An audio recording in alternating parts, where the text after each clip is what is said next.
family? Welcome back to Brave Talks. I'm Manny Dominguez, and this is our last episode for season 1. What a journey and an honor it's been. This is our first time ever doing a pod, and Marlene and I have had so much fun. We've had so much fun doing these. Special thanks to Ben and our one guest this season, Josiah, who's one of my best friends ever. And he spoke so amazing about community in the last episode. You could check that out. But all I want to do in this episode is recap where we've been and then give a little preview for season 2. So we journeyed through some pretty dope topics this season. Everything from marriage, parenthood, conflict resolution, commitment, community, change. We did some C's there, didn't we? And we kept them pretty high and broad topically on purpose. We want you guys as our community to tell us, what do you want to hear more of? What do you consider a Brave Talk topic? And be specific. Tell us in the comments, what do you want to hear? Like, is it more conversations about, the importance of sex and marriage and the difference between the two and the tension maybe that you feel in a relationship with conflict or conflict resolution or whatever it is. I don't want to project. We want to be a space and have conversations that allow you to take a brave step, that give you breakthrough. And why are we doing this? We did season 1 because we wanted to make sure that we have people from all over, and even more specifically in New York City, which is where we're moving back to start a community of faith. We wanted you guys to know that we're here. Like, we are here, not just digitally, not just a platform. That'll be a resource. But if you find yourself in New York City, we want you to be a part of what we're doing in Upper Manhattan, Washington Heights. Brave Church NYC is launching soon, and we want you to be a part of the journey. Come check us out.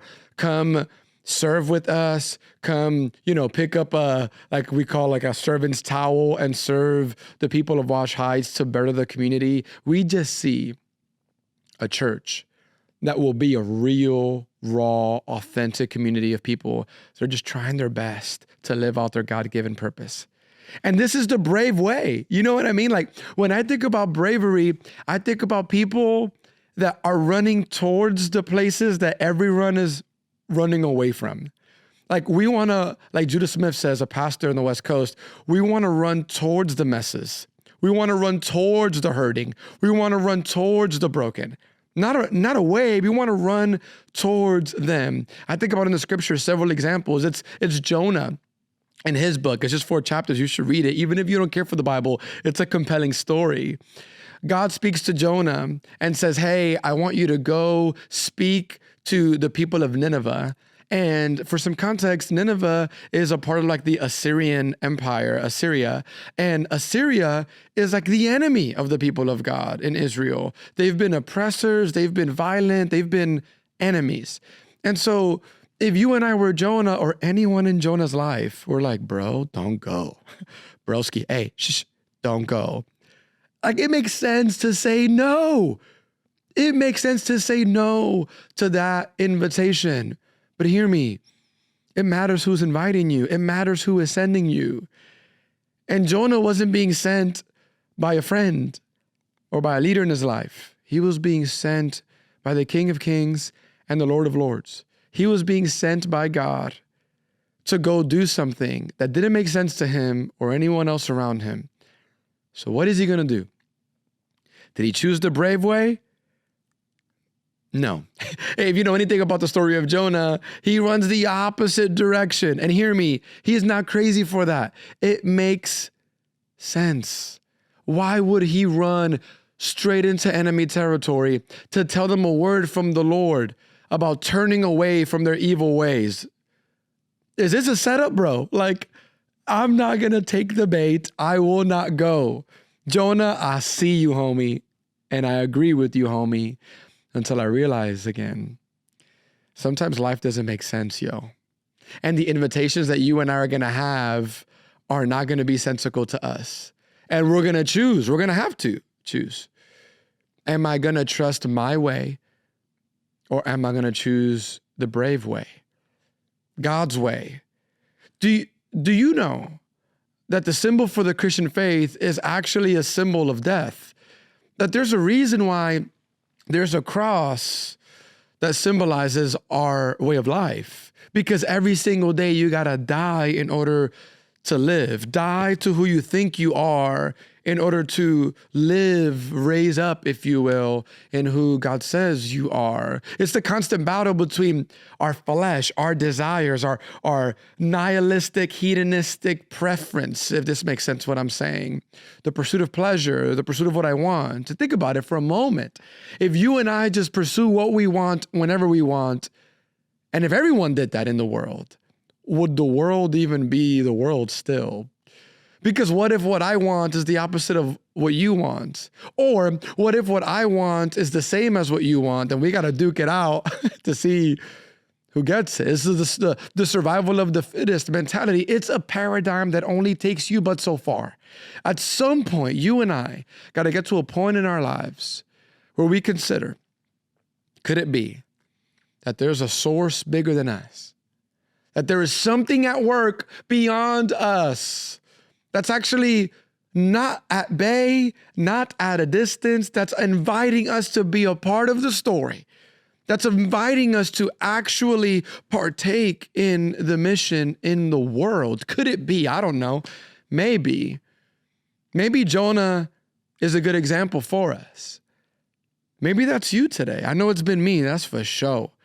Running in the opposite direction of where I should run because it just made sense to me. But then I go by what I feel, and what I feel changes. So what happens when by noon that same day I feel something else? This is why if you're watching and not just listening, I'm like doing circles with my finger. This is what we do. We're lost and we don't know why. I'll tell you why. Because you and I have trusted in our own way for too long. We've gotten in the way by trusting in our own way instead of following the way, the brave way. I don't mean to be like too preachy or, poetic or use too much alliteration, whatever. My point today is that the purpose of this conversation, of this space, of this platform is to remind you that you actually stink and matter, yo. And we're going to do it in a real way. That you don't ever have to come to church or come to God for him to love you. He already does. What are you going to do about it? God is real and he loves you. What you going to do, homie? Ball is in your court. And I wonder if you were to look back on your life after listening to this, even now as you listen, that you would consider, oh my word. Could it be that time when I was that age, that could have been God's pursuit? Oh man, no way. Could it be also this time in my life when I was that age and this happened, this should have happened and I could have died and I should have died probably, but this happened and this in my person and then this in my family's life. If we just take inventory for one moment, could it be that we can actually begin to see God's fingerprints in our lives, no matter how young or old we are? Could it be that if we just stop and assess, God's been trying to give us access to him the whole time, and we've just declined, kind of like Jonah. I relate to him a lot because the story goes that he runs in the opposite direction, literally, and gets on a boat to sail away and just be safe and say, I'm not doing that. I don't care who's asking. I know enough. I know that Nineveh ain't a good place with good people, so I'm not going. And the story goes pretty quickly as he set sail on that boat. A storm comes. It goes crazy. The sailors are like, oh my word. The sailors who don't know the God that Jonah has, the King of Kings, Yahweh, they say, can you pray to your God? Because maybe he could do something about this, because the storm was really bad. And I mean, the boat could have been destroyed. And Jonah says, throw me off the boat. That's the only way this thing is going to stop. And so they do. They throw him off and the storm ceases. He gets swallowed by this big fish. He's in the belly of this fish for 3 days. While he's in the fish, he's thanking God for life. He gets spit out by the fish on day 3. And then he finally obeys the commands of the Lord and goes to Nineveh and says the message. There's so much that I don't have time to unpack there that I think will help us and bless us. But I want you to hear from me today on the last episode of Brave Talk Season 1 is this, man. Like, maybe you find yourself in the belly of a fish, dude. You have ran in the opposite direction for a minute. And maybe you didn't think it was the opposite direction. It was just what you knew to do. It's what felt right. It's what the cards that life has dealt you look like. Like, that's just what it is. And now you're in darkness, not knowing when you're going to be released to see light again. I would imagine also the inside of a fish didn't smell good. And so you're in like a stinky, dark, unsure season of your life, What are you going to do? Are you going to keep trusting what you say and then what you think? And hear me, I believe that you are the imago Dei, meaning that you were made in the image of God. That's scriptural, I believe that. That's fact. I believe that about you. So there's value. There's innate value in you. I believe that your soul is there, that you can hear from God and speak to God from who you are right now as you are, broken and all.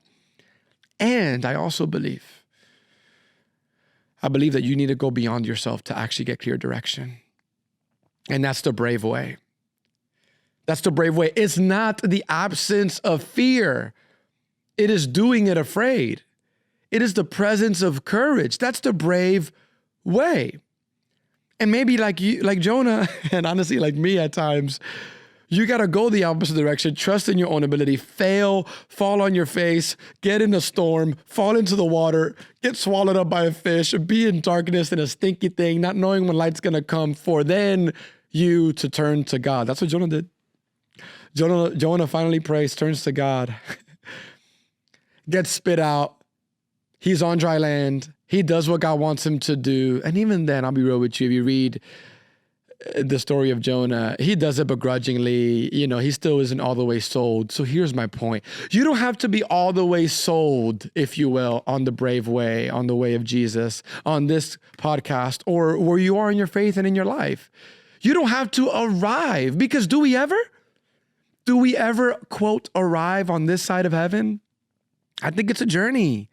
It's a journey that we are all on, no matter where you are in your faith, in your socioeconomic status and other, we are all just journeying, I like how my buddy Andy Mineo said it on one of his songs a while ago. He said about himself, I'm just another beggar pointing you to where the bread is. I love that idea, because it levels the playing field. And Jesus is a master at leveling the playing field. He'll take a Pharisee, he'll take a Roman official, people that are higher up in society and ranking, and he'll bring them to the same leveled playing field as a beggar, a blind person, or a person with leprosy. Jesus is the way.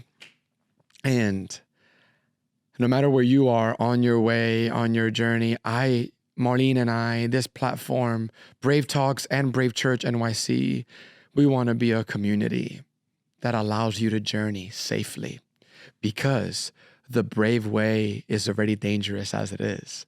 So we want to be a safe place where you can do the brave way.